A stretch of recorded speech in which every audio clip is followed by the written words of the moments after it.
relativamente a la más extraña y sin embargo más familiar historia, que voy a extender por escrito, no aguardo ni solicito el crédito.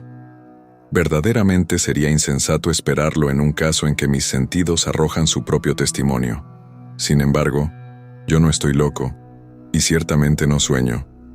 Pero mañana muero, y hoy querría aliviar mi alma.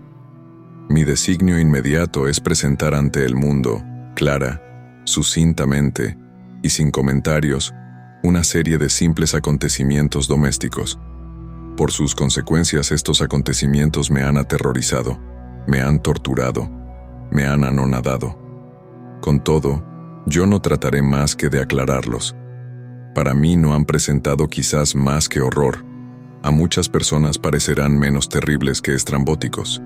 Quizás más tarde se encontrará una inteligencia que reducirá mi fantasma a su estado natural. Inteligencia más calmada, más lógica y sobre todo menos excitable que la mía, que no encontrará en las circunstancias que relato con terror más que una sucesión de causas y de efectos muy naturales. En mi infancia había sido conocido por la docilidad y humanidad de mi carácter. Mi ternura de corazón era tan extremada que había hecho de mí el juguete de mis camaradas. Tenía frenesí, particularmente por los animales, y mis parientes me habían permitido poseer una gran variedad de favoritos. Pasaba con ellos casi todo el tiempo, y nunca me consideraba tan feliz como cuando les daba de comer o acariciaba. Esta particularidad de mi carácter aumentó con los años, y cuando llegué a ser un hombre, vino a constituir uno de los principales motivos de placer. Para los que han profesado afecto a un perro, fiel e inteligente, no tengo necesidad de explicar la naturaleza o la intensidad de goces que puede esto proporcionar. Hay en el desinteresado amor de un animal, en su abnegación, alguna cosa que va directamente al corazón del que ha tenido frecuentemente la ocasión de experimentar la humilde amistad y la fidelidad de la envoltura del hombre natural. Me casé joven, y fui dichoso con encontrar en mi mujer una disposición simpática a la mía. Observando mi afección por estos favoritos domésticos, no perdió ocasión alguna de proporcionarme los de la especie más agradable. Teníamos pájaros, un pez dorado, un perro bellísimo, conejos, un pequeño mono y un gato. Este último animal era notablemente robusto y hermoso, completamente negro y de una sagacidad maravillosa. Refiriéndose a su inteligencia, mi mujer, que en el fondo no era poco supersticiosa, hacía frecuentes alusiones a la antigua creencia popular que miraba en todos los gatos negros brujas disfrazadas. No significa esto que ella hablase siempre seriamente sobre este punto, y si yo lo menciono, es sencillamente porque me viene a la memoria en este momento. Plutón, este era el nombre del gato, era mi favorito, mi camarada. Yo le daba de comer y él me seguía por la casa a donde quiera que fuese. Esto me tenía tan sin cuidado que llegué a permitirle me acompañara por las calles. Nuestra amistad subsistió así muchos años, durante los cuales el total de mi carácter por obra del demonio de la intemperancia, me avergüenzo de confesarlo, sufrió una alteración radicalmente mala. Me hice de día en día más taciturno, más irritable, más indiferente a los sentimientos de los otros. Me permití emplear un lenguaje brutal con mi mujer. Con el tiempo, aún la injurié con violencias personales. Mis pobres favoritos naturalmente debieron sentir el cambio de mi carácter. No solamente los abandoné, sino que los maltrataba. En cuanto a Plutón, todavía tenía para él una consideración suficiente que me impedía pegarle, mientras que no me daba escrúpulos de maltratar a los conejos, al mono y aún al perro, cuando por acaso o por cariño se encontraban en mi camino. Mi mal me invadía cada vez más, porque el mal es comparable al alcohol, y con el tiempo Plutón mismo, que mientras tanto envejecía y que naturalmente se iba haciendo un poco desapacible, Plutón mismo empezó a conocer los efectos de mi carácter malvado. Una noche, como yo entrase en casa muy ebrio, saliendo de una de mis habituales tabernas del barrio, imaginé que el gato evitaba mi vista. Lo agarré, mas él, espantado de mi violencia, me hizo en una mano con sus dientes una herida muy leve. Mi alma original pareció que abandonaba mi cuerpo, y una rabia superdiabólica, saturada de yin, penetró en cada fibra de mi ser. Saqué del bolsillo del chaleco un cortapluma.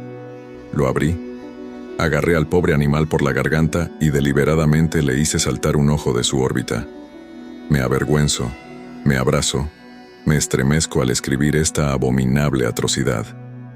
Cuando mi razón volvió con la mañana, cuando se hubieron disipado los vapores de mi crápula nocturna, experimenté una sensación mitad horror, mitad remordimiento, por el crimen de que me había hecho culpable. Pero era todo a lo más un débil y equívoco sentimiento, y el alma no sufrió las heridas. Me sumí en los excesos y bien pronto ahogué en vino todo recuerdo de mi acción. Entretanto el gato sanó lentamente. La órbita del ojo perdido presentaba, es verdad, un aspecto horroroso, pero en adelante no pareció sufrir. Iba y venía por la casa, según su costumbre, pero como llegara a verme, huía de mi aproximación con horror extremo. Me restaba lo bastante de mi antiguo corazón para sentirme afligido por esta antipatía evidente de parte de un ser que tanto me había amado otras veces. Pero este sentimiento dio bien pronto lugar a la irritación, y entonces apareció como para mi postrera o irrevocable caída el espíritu de la perversidad. De este espíritu, la filosofía no da cuenta alguna. Con todo, tan seguro como existe mi alma, yo creo que la perversidad es uno de los primitivos impulsos del corazón humano, una de las indivisibles primeras facultades o sentimientos que dan la dirección al carácter del hombre.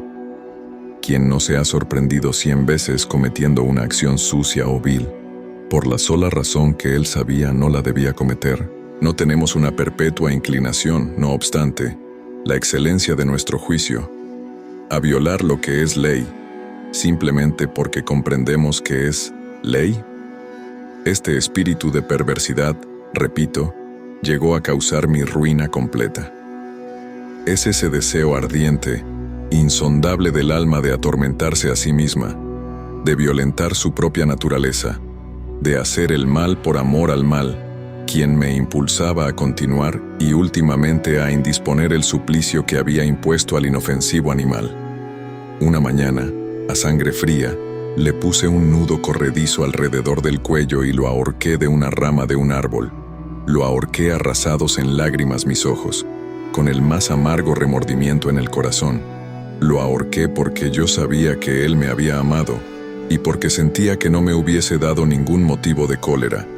Lo ahorqué porque sabía que haciéndolo así cometía un pecado mortal que comprometía mi alma inmortal al punto de colocarla, si tal cosa es posible, fuera de la misericordia infinita del Dios misericordiosísimo y terribilísimo.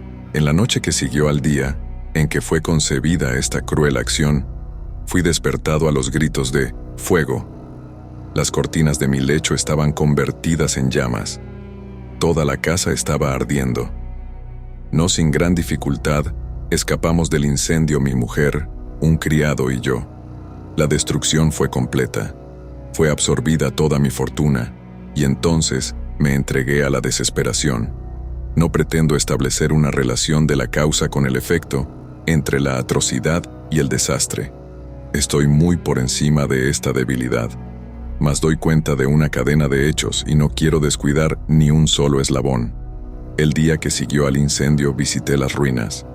Los muros habían caído a tierra, exceptuando uno solo, y esta sola excepción se encontró ser un tabique interior poco sólido, situado casi en la mitad de la casa, y contra el cual se apoyaba la cabecera de mi lecho. La fábrica había aquí resistido en gran parte a la acción del fuego, cosa que yo atribuí a que recientemente se había renovado. Alrededor de este muro, una multitud estaba apiñada y muchas personas parecían examinar una porción particular con minuciosa y viva atención. Las palabras «extraño», «singular» y otras expresiones semejantes excitaron mi curiosidad. Me aproximó y vi semejante a un bajo relieve, esculpido sobre blanca superficie, la figura de un gato gigantesco. La imagen estaba copiada con una exactitud verdaderamente maravillosa. Había una cuerda alrededor del cuello del animal. Enseguida de ver esta aparición, porque yo no podía menos de considerar esto como una aparición. Mi asombro y mi temor fueron extraordinarios, pero al fin, la reflexión vino en mi ayuda. Recordé que el gato había sido ahorcado en un jardín adyacente a la casa. A los gritos de alarma, el jardín habría sido inmediatamente invadido por la multitud y el animal debió haber sido descolgado del árbol por alguno y arrojado en mi cuarto a través de una ventana abierta. Esto sin duda había sido hecho con el fin de despertarme. La caída de los otros muros había comprimido a la víctima de mi crueldad en el yeso recientemente extendido. La cal de este muro, combinada con las llamas y el amoníaco del cadáver, habrían obrado la imagen, tal cual yo la veía. Aunque yo satisfice así a mi razón prontamente, sino tan rápidamente a mi conciencia, relativamente al suceso sorprendente que acabo de contar, obró sobre mi imaginación una impresión profunda. Durante muchos meses no pude desembarazarme de la sombra del gato, y durante este periodo envolvió a mi alma un semisentimiento, que parecía ser, pero que no era, el remordimiento mismo. Llegué hasta llorar la pérdida del animal, y buscar enrededor mío en los tugurios miserables, que en tanto frecuentaba habitualmente, otro favorito de la misma especie, y de una figura parecida, que le supliera. Una noche, como estuviese sentado medio aturdido, en una tasca más que infame, fue repentinamente atraída mi atención hacia un objeto negro que reposaba en lo alto de uno de sus inmensos toneles de gin o ron que componían el principal mueblaje de la sala. Hacia algunos momentos que miraba a lo alto de este tonel, y lo que me sorprendía era no haber notado desde luego el objeto colocado encima. Me aproximé, tocándole con la mano. Era un gato negro, un enorme gato, al menos tan grande como Plutón, igual a él en todo, excepto en una cosa. Plutón no tenía ni un pelo blanco en todo el cuerpo, al par que éste tenía una salpicadura larga y blanca, más de una forma indecisa, que le cubría casi toda la región del pecho. Apenas le hube tocado cuando se levantó súbitamente, prorrumpió en ronca y continuada carretilla, se frotó contra mi mano, y pareció encantado de mi atención. Era, pues, el verdadero animal que yo buscaba. Enseguida propuse al dueño de la tasca comprarlo, pero éste no se dio por entendido. No le conocía, no le había visto nunca hasta aquel momento. Continué mis caricias y cuando me preparaba a volver a mi casa, el animal se mostró dispuesto a acompañarme. Permitíle hacerlo, bajándome de cuando en cuando y acariciándole al ir andando. Cuando llegó a mi casa, se encontró como en la suya, y llegó a ser enseguida gran amigo de mi mujer. Por mi parte, bien pronto sentí nacer la antipatía contra él. Era casualmente lo contrario que yo había esperado. Pero no sé ni cómo ni por qué sucedió esto. Su evidente ternura me disgustaba, fatigándome casi. Lentamente estos sentimientos de disgusto y fastidio llegaron hasta la amargura del odio. Evitaba su presencia y una especie de sensación de vergüenza y el recuerdo de mi primer acto de crueldad me impidieron maltratarle. Durante algunas semanas me abstuve de pegar al gato o golpearle violentamente. Llegué a tomarle un indecible horror y a huir silenciosamente de su odiosa presencia, como de la peste. Lo que aumentó, sin duda, mi odio contra el animal fue el descubrimiento que hice en la mañana después de haberlo traído a casa, que, como Plutón, él también había sido privado de uno de sus ojos. Esta circunstancia no contribuyó más que a hacerle aún más querido a mi mujer, que, como ya he dicho, poseía en alto grado esta ternura de sentimiento que había sido mi rasgo característico y el manantial frecuente de mis más sencillos y puros placeres. Sin embargo, el cariño del gato para conmigo parecía acrecentarse en razón directa de mi aversión contra él. Seguía mis pasos con una tenacidad que sería difícil hacer comprender al lector. Cada vez que me sentaba, él se acurrucaba bajo mi silla o saltaba sobre mis rodillas cubriéndome de sus caricias horrorosas. Si me levantaba para andar, él se metía entre mis piernas y casi me dejaba caer al suelo, o bien introduciendo sus largas y agudas garras en mis vestidos, trepaba de esta manera hasta mi pecho. En estos momentos, aunque yo deseaba matarle de un golpe, me detenía, en parte por el recuerdo de mi primer crimen, pero principalmente, debo confesarlo, por un verdadero terror que me causaba el animal. Este terror no era positivamente el terror de un mal físico, y sin embargo, me sería muy difícil definirlo de otra manera. Estoy casi avergonzado de confesarlo. Sí, aún en este lugar de criminales, casi me avergüenzo al confesar que el terror y el horror que me inspiraba el animal se habían aumentado por una de las más grandes quimeras que es posible concebir. Mi mugar había llamado mi atención más de una vez sobre el carácter de la mancha blanca de que he hablado y que constituía la única diferencia visible entre el nuevo animal y el que yo había matado. El lector recordará sin duda que esta marca, aunque grande, estaba primitivamente indefinida en su forma, pero lentamente, por grados imperceptibles, y que mi razón se esforzó largo tiempo en considerar como imaginarios, había tomado a la larga una rigorosa precisión de contorno. Era, pues, la imagen de un objeto que me hace estremecer al nombrarlo.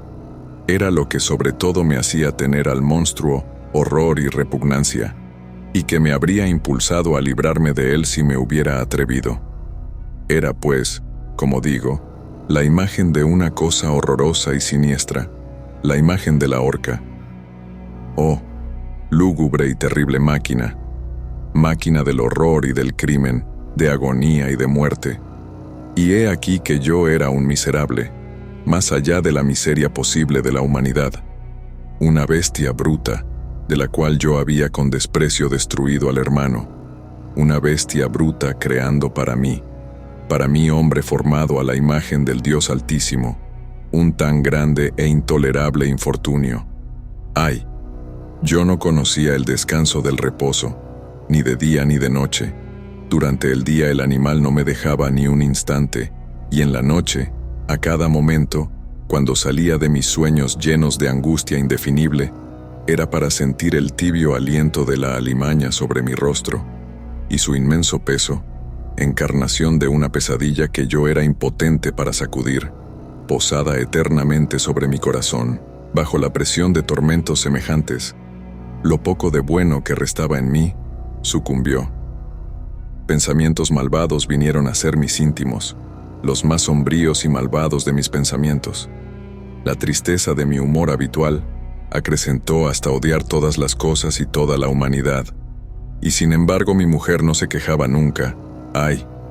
Era mi sufredolores ordinario, la más paciente víctima de mis repentinas, frecuentes e indomables erupciones de una furia a la cual me abandonaba ciegamente.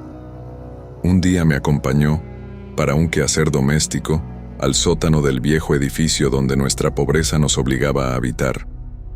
El gato me seguía por los rígidos escalones de la escalera y habiéndome tirado de cabeza, me exasperó hasta la demencia. Levantando el hacha y olvidando en mi furor el temor pueril que hasta entonces había retenido mi mano, dirigí al animal un golpe que hubiera sido mortal si le hubiese alcanzado, como deseaba.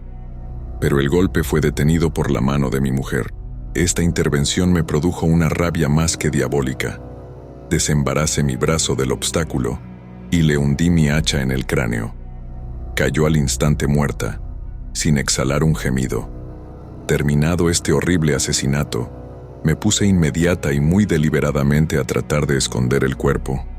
Comprendí que no podía hacerle desaparecer de la casa, ni de día ni de noche, sin correr el peligro de ser observado por los vecinos. Muchos proyectos se cruzaron en mi mente. Pensé un momento en dividir el cadáver en pequeños pedazos y destruirlos por el fuego.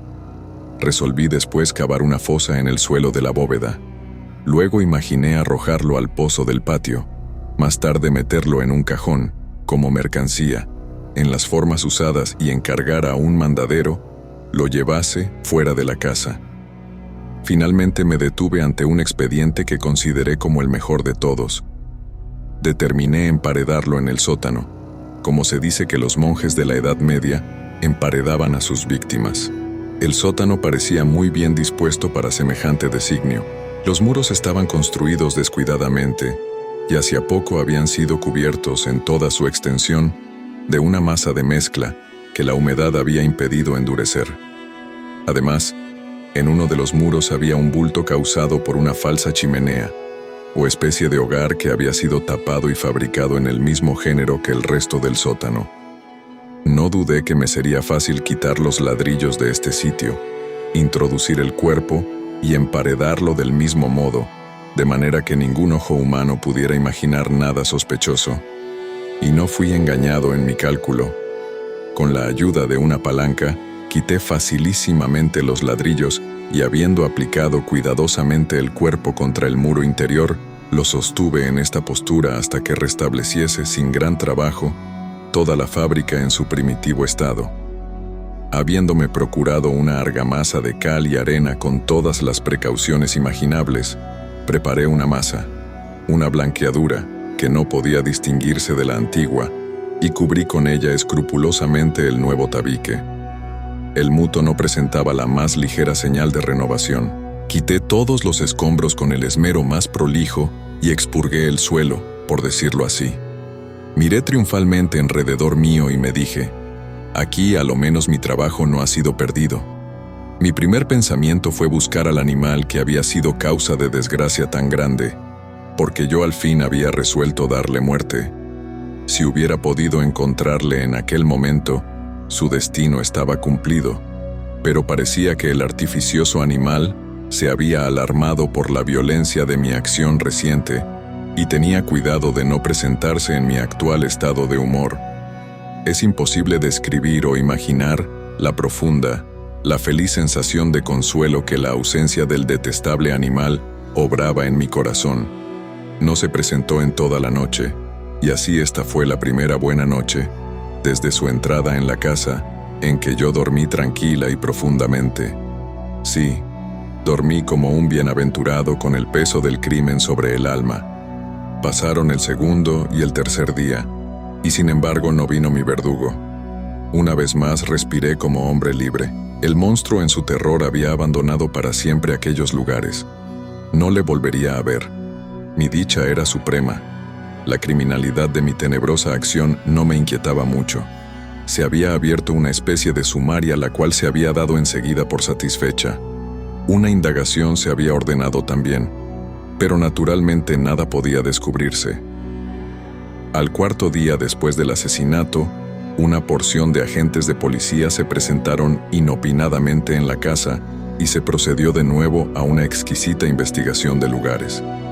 Confiando, sin embargo, en la impenetrabilidad del escondrijo, no experimenté ninguna turbación.